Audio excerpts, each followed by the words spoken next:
A diver reaches into the dark water off a Greek island and pulls from the sea a broken lump of bronze. It looks like wreckage, nothing more than corrosion, silence, and time. Then, years later, an X-ray passes through it, and inside the ruin appears a universe of gears. That is where this story begins. Not with a pyramid or a legend, but with a question. How many times has human knowledge risen, disappeared, and returned under a different name? We are often given history as a staircase. Stone, bronze, iron, steam, electricity, silicon. Each step seems to follow the one before it, steady and inevitable. But scattered across museums, deserts, temples, and private collections are objects that make the staircase feel less certain. Some are misunderstood, some are exaggerated.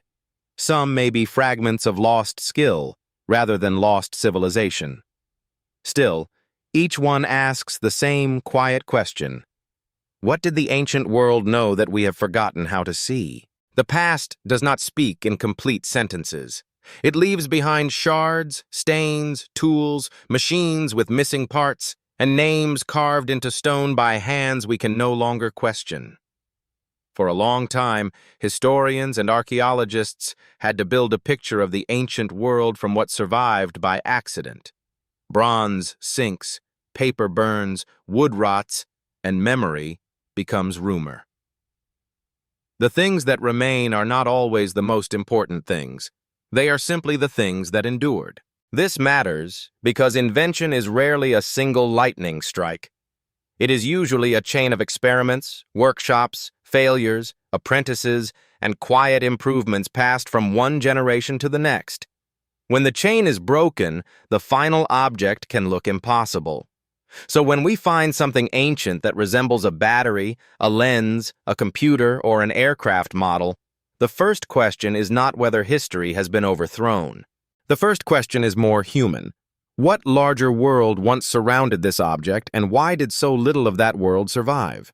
The Antikythera Mechanism began as debris from a shipwreck, found in 1901 near the island of Antikythera, between Crete and the Greek mainland.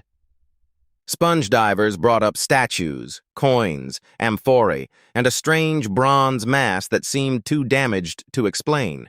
For decades, it rested in a museum like a puzzle no one had the tools to solve. Then imaging technology revealed teeth, wheels, inscriptions, and carefully calculated motion.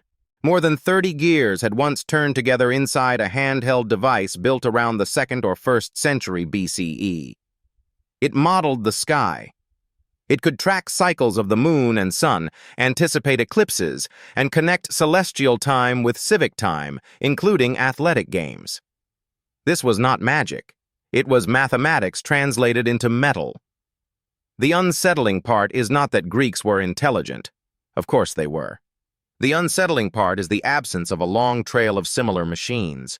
If one device survived at the bottom of the sea, how many others were lost in fire, war, and salt water? Imagine holding the Antikythera Mechanism when it was new. Its bronze faces would have gleamed. Pointers would have moved across engraved scales.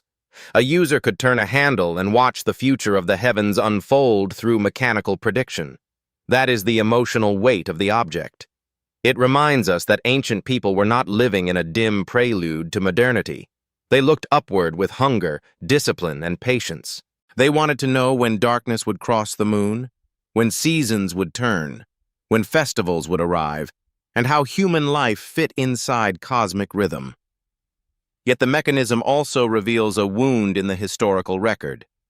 Complex gearwork would not reappear in European mechanical clocks for many centuries in comparable cultural visibility. The knowledge did not vanish from the human mind entirely, but its public trail thinned into shadows. A single machine can be a survivor. It can also be a messenger. The question is whether the Antikythera Mechanism was an isolated masterpiece or the last visible fragment of a much broader mechanical tradition. In Iraq, another object entered the modern imagination through a more ordinary shape, a clay jar. The so-called Baghdad Battery, reported in the 1930s, contained a copper cylinder and an iron rod. To the modern eye, the arrangement looks strangely familiar. When similar materials are placed in an acidic liquid, they can produce a small electrical current. That fact has made the artifact one of the most debated ancient objects in the world. Some have suggested it may have been used for electroplating. Others argue it could have held scrolls or served a ritual function. The evidence remains incomplete. There are no wires, no lamps, no ancient instruction manual explaining its purpose. But the jar still matters because it exposes how quickly we interpret the past through the tools of our own age. Maybe it was not a battery in the modern sense. Maybe it was. Either way, it asks a deeper question. If an object can generate power, does that mean a culture understood electricity, or only that it had discovered one small doorway into it? The Lycurgus Cup does not look like a machine.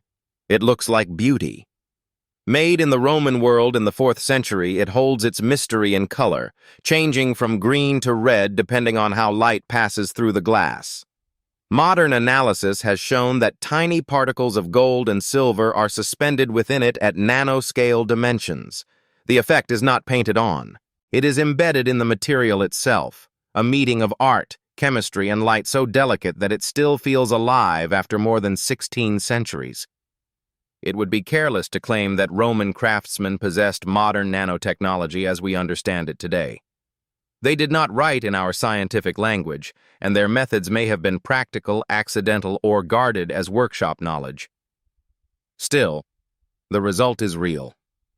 The cup reminds us that sophistication does not always look like machinery. Sometimes it looks like a chalice glowing red in a darkened room, holding within its glass a question about how much ancient craft knowledge disappeared when its makers died. A small wooden bird from ancient Egypt sits at the center of another argument. Known as the Saqqara bird, it has wings, a body, and a shape that some observers have compared to a glider. To others, it is simply a ceremonial toy, a symbolic falcon, or an object whose missing pieces have invited too much imagination. That tension is important. The ancient world was full of birds, gods, flight myths, and sacred forms. A winged object does not automatically become an airplane. Yet the fascination persists because its silhouette seems to lean toward a dream humanity has always carried, to rise above the ground. Across continents, the Delhi iron pillar offers a different kind of wonder. Standing for around 1,600 years, it has resisted corrosion with unusual success, likely because of its composition, forging process, and the protective layer that formed over time. No single artifact needs to overturn history. Together, however, they reveal something more subtle. Ancient makers watched nature closely. They learned from air, metal, weather, and fire. What we call mystery may sometimes be mastery without surviving explanation. Here the story begins to turn. The most interesting question may not be whether every mysterious artifact is exactly what modern enthusiasts claim. The deeper question is why the ancient world keeps surprising us at all. The Baigong pipes in China, often described as strange tubes embedded near a remote mountain, have inspired theories ranging from prehistoric industry to unusual geological formation. Claims about their age and origin remain contested. What they represent, more than anything, is the uneasy space between evidence and interpretation. The Nimrud lens, a polished rock crystal object from ancient Assyria, creates a similar uncertainty. Some have suggested it could have been used as a magnifying lens or even as part of a simple optical instrument. Others see it as decoration, inlay, or a crafted object whose function is lost. Both artifacts sit at the edge of knowledge. They do not give us a simple answer. Instead, they reveal how fragile certainty can be when an object has outlived its instructions, its maker, and the language of its use. Some mysteries become stronger when handled carefully. Others become weaker but no less useful. The Koso artifact is one of those cases where the story may teach us more about belief than about ancient technology. It was said to be a spark plug encased in a rock formation hundreds of thousands of years old. For those who wanted evidence of a deeply misplaced machine, it became irresistible. Metal, ceramic, electricity, impossible age. a modern object apparently buried inside deep time. But later interpretations have pointed toward a far more ordinary explanation.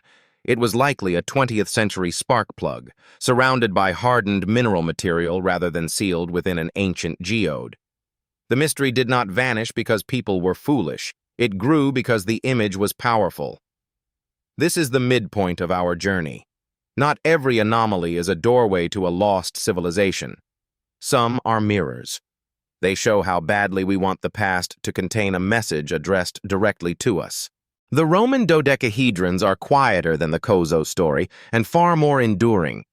These small bronze objects, usually hollow, with 12 pentagonal faces and knobs at the corners, have been found across parts of Europe. They look mathematical, deliberate, and strangely modern. No one has reached a universally accepted explanation for them.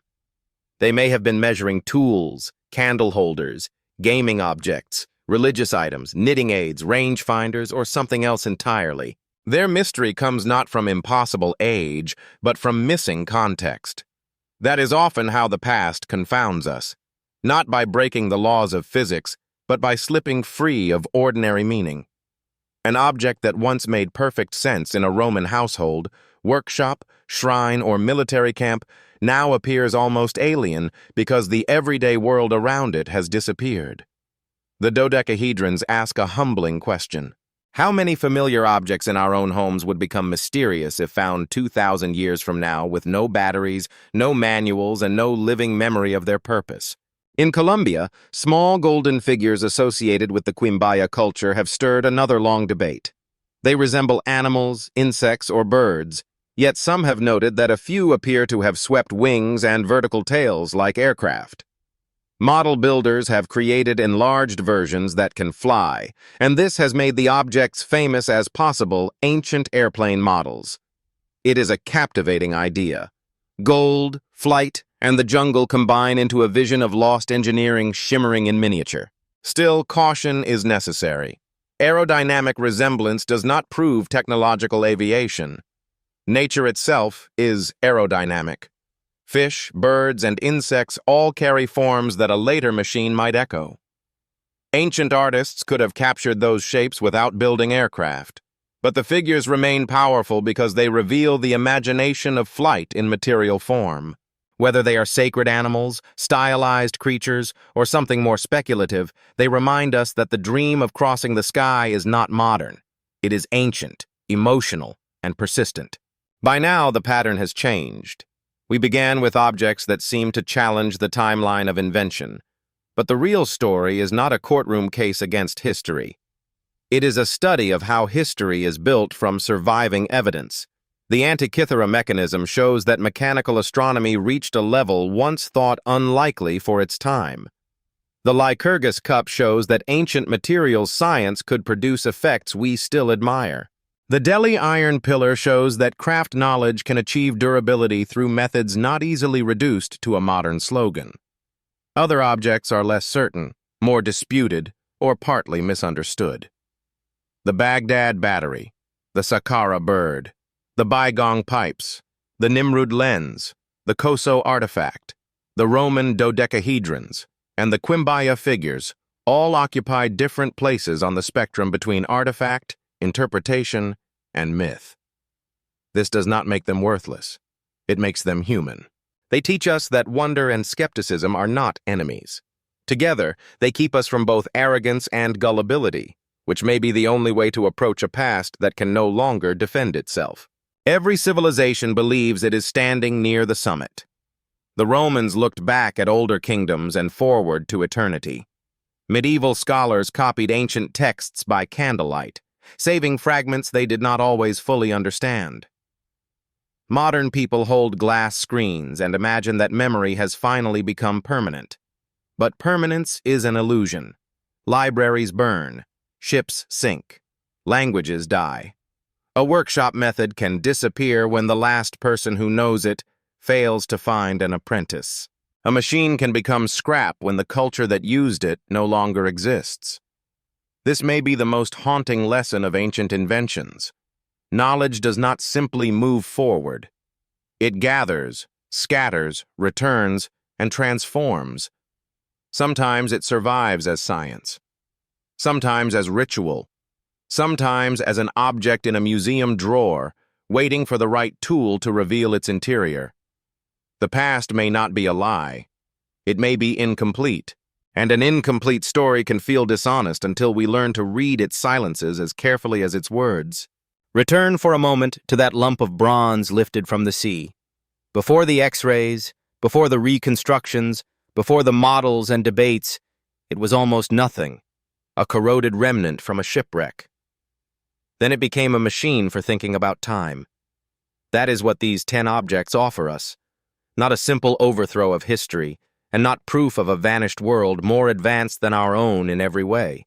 They offer something quieter and more enduring. Evidence that human beings have always been more inventive, observant, experimental, and mysterious than any simple timeline can contain. Some artifacts may be misread. Some may be masterpieces. Some may be ordinary tools whose meanings died with the people who used them. But each one asks us to approach the past with humility. History is not a straight road from darkness into light. It is closer to a landscape after rain, where old foundations appear for a moment beneath the soil. We may never recover the whole map, but if we keep looking carefully, we may discover that the past was never silent. It was only waiting for us to listen differently.